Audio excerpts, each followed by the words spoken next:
Hey there, really great class last night. Good discussion. I'm very excited for this semester. So here's your first kind of condensed video just to recap of what we talked about yesterday. So right here on the screen you'll see I've got Unreal Epic Games Launcher. And again, we have the store, we have the library, and we have the Unreal tab. Unreal tab for this class is where you're going to live. And then samples. We didn't talk too much about this, but there's a lot of sample games here. You always want to check and see what the sample content will support. If you're on Mac, sometimes they only support PC. So for example, if I grab just this in-camera, right over here, this supports Windows. So if you're on a Mac machine, that's not going to be viable. The other thing is, what engine version does it support? This one is 4.25 to 4.27, so that will work for this class, and it also supports 5 up to 5.2. But again, this is on Windows. So always check that. What's nice is we only have one game that we're going to be downloading from the marketplace, because I still want us to be able to go through that process, but everything else I have done and designed for you guys, where I've taken something from the marketplace, I've added some stuff, extra things I want to be able to work in on that little tech demo or project. Quick reminder about the free section. Always check that out, especially the free for the month. You have some permanently free collections. You have all kinds of stuff here that you can really check out. It's pretty useful. And of course, if you want to, you can buy stuff as well. For example, if I really wanted that character, I could spend $45 instead of $89 and grab that character. But, excuse me, your library is where your games are going to be held, and also your engine versions. And a quick reminder about, if you see an exclamation mark right here, that just means, oh, you can update that one. You want to add more, you click right there. If you're adding your first one, this will be blank. You'll click this. You go down to 4.27, which I don't know why chaos is there, but anyway, chaos could mean like it's not necessarily a bug-free version, but I already have 4.27, so it's not showing up as a viable download. And then you can launch it from either here, or your last one you were using was here. Let's go ahead and launch Unreal very quickly. We're not going to have class next week. It's the Labor Day, so enjoy your holiday. I'm going to be out at a little lake house doing some camping with family friends of ours that have 2 small boys as well. So that's going to be fun and crazy and noisy. Hope you all have a nice relaxing time. Maybe you can be with your friends and or family and eat too much food. Okay, here we go. So now we can select the project. You know, last night what we did for the 4 corners is just went to game and then next, and then we did first person and then next. We kept all these options just as they are and then started, and we named it. Or we can open something that we've opened up before. Like for example, for this, I'm going to open up this project. Have that selected, click OK or open project, and it opens it up. If you ever lose your content browser, for example mine's down here, oh, I deleted it, oh no, where to go, exit out, my details, my outliner, you can simply find those by going window, for example world outliner is right there, you're good to go, and then window details right there, and then finally window content browser, you're right there. And of course you can move those around and dock them or have them float however you feel you work best. So like we talked about last time, I still have my details over here, my world outliner, and if I click on something I can always go here and say, oh, I want to open this up, or like this is a windmill, and I can edit the blueprint since this is blue over here, so I can click that. And like we talked about yesterday, I like to have it tabbed so I can go between the game and here. And then we talked a little bit about the event graph is what happens when the game is running. The construction script is what happens before the game is running. Anything that Unreal needs to do before it starts the actual game running. And the viewport is what you can see. And in this case, under these components, each of these are a component. You have a mesh component, you have a stack mesh component, and you have an audio component. That's that sound that I attach, which is right here. And we'll talk about this some more. We'll actually practice putting these things in. But for right now, just knowing and just seeing what this is enough for right now. So the idea behind this assignment is I go through and you have, of course, 2 trigger boxes. You have one right here. You can see as you step onto the stairwell, then you start to hear music. and then you have another one over here that we've looked at, which is much smaller. You step onto that stairwell and you start hearing music. So the idea is to create ambient sounds and emitters. So you have the wind, you have, as you get close to the edge, you have wind noise there. Now, one thing we didn't do, and actually this is something I can show you and also remind, I can't remember who asked the question, but they said, oh, I think it was Michael, said, okay, well, when you're in the viewport over here, was this just isolating just so you could see that windmill? Yes and no. It's showing the windmill, but it's not showing the windmill in context to the map, because we actually have more than one windmill here. We have several windmills. But remember, you can go to settings right here and you can click this, and then I can hear sounds. For example, you hear that drone?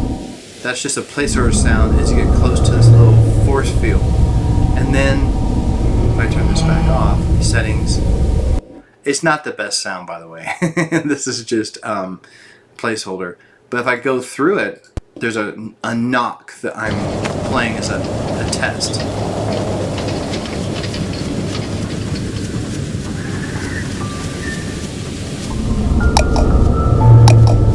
Again, kind of annoying sound, and you can hear that knock sound. That's very much a placeholder sound, just to make sure I can tell that it's there.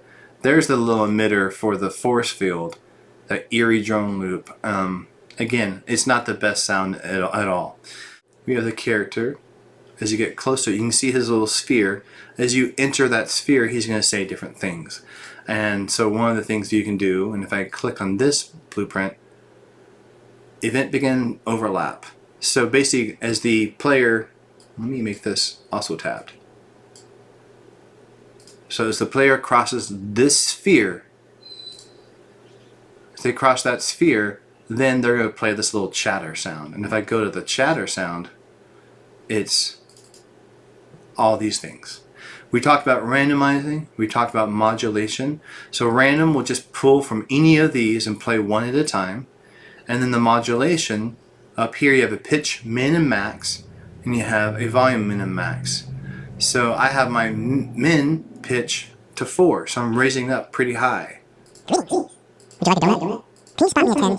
Hey there. Do you like my house? And like we talked about, Unreal, it just speeds or slows things down to raise pitch and lower pitch. It's a little bit of a bummer that it can't do those things independently, keep the same time length, but raise or lower pitch, or speed or slow things down but not impact pitch.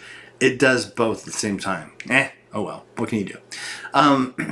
Now we have one last thing, the crystal. We have these torches over here, and then we have the crystal, and the crystal's moving up and down. As you approach the crystal and get inside the little sphere, then it makes those visual effects happen.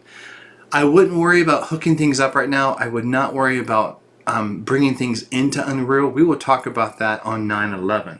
But instead, for the next little bit here, focus on just creating. I would take a video capture of the level flying around and just see how it feels to be working in this world. What you want to create, what kind of music do you want to either source or create, and then what kind of sounds. The last thing we could talk about, let me go ahead and get this playing again, is this. You hit the tilde key, and it has to be, the screen has to be activated to where you see it at the very bottom here. And then you can put in things like audio, solo, sound, cue, mill. And I could just hear this. You put it in again, it turns it back off, you can hear everything. If I go up to au.debug.soundcues -1, that turns on the sound cues, which you can see in the upper left-hand corner. And you can see it reacts to everything.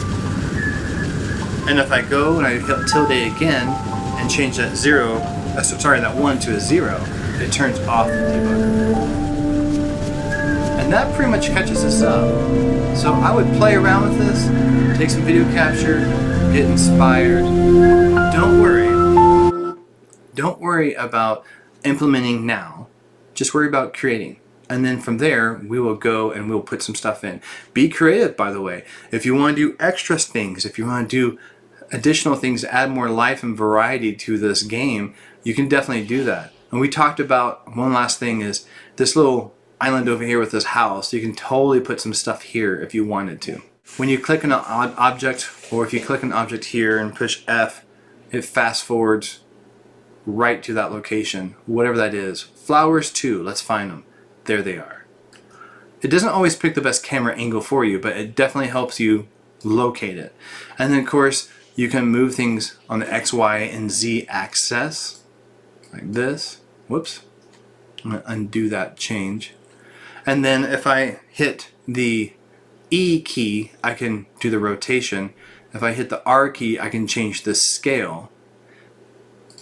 So that's how you can go through and, well, come on, flower tube. There it is. W, E, and R changes between these widgets. And you can see it moving over here between these three different widgets. Your scale, your rotation, and your location. And one last thing to say is anytime you select something in the World Outliner, you can see it right here. And you can also change it here. And if I wanted to make one flower this super big, I have this locked.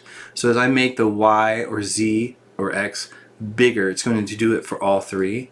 So I can just scroll this up and make a ginormous flower. Feed me, Seymour. This is like, you know, the monster from, what's that musical, the like man-eating, anyway. Little Shop of Horrors. Little Shop of Horrors.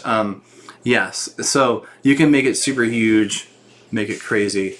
It's ridiculous. So I'm going to try and edit this down and make this as succinct as I can and edit out the bloopers. But there you go. Great class. I'm super excited about this semester. Please reach out if you have any questions, if you have any roadblockers. I'm here to help. I'm very much available via email. During the day, I do have meetings and whatnot, so I do my best to respond as quickly as I can. Alrighty, I will see y'all on 9/11. Take care.